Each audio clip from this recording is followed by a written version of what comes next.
Aisha's story is one of abuse. Abuse in the name of honour.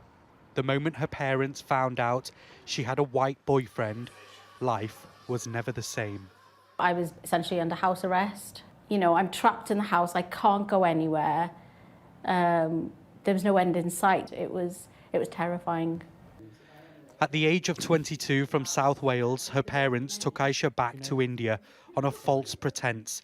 They claimed her grandma was unwell, but in fact, they wanted to force her into a marriage with a man she'd never met. I was also threatened with violence from the sort of local, I suppose you'd call them, mujahideens.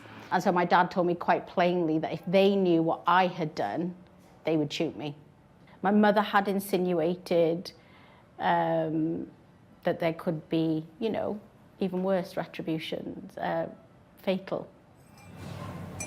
When she returned home, married against her will, only then did she manage to escape the constant coercive control of her parents.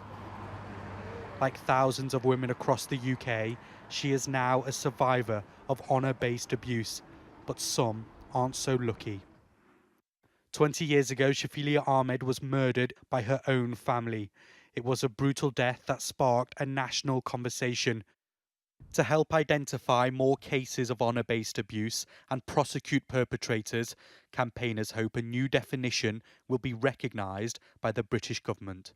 It's really vitally important that those that are on the front line that have an opportunity to identify it, such as police officers, social workers and health professionals who are the touch points really for victims, that they have a real clear understanding through a clear definition of what it is to be able to offer the best support.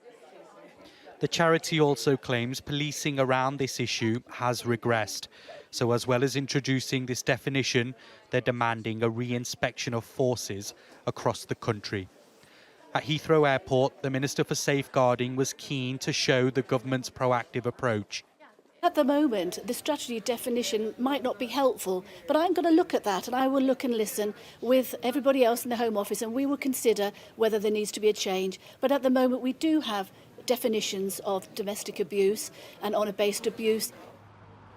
This issue is entrenched in cultural and traditional complexities, but knowing exactly what honour-based abuse is and what it looks like could be the beginning of ending this injustice. Inzamam Rashid, Sky News, Warrington.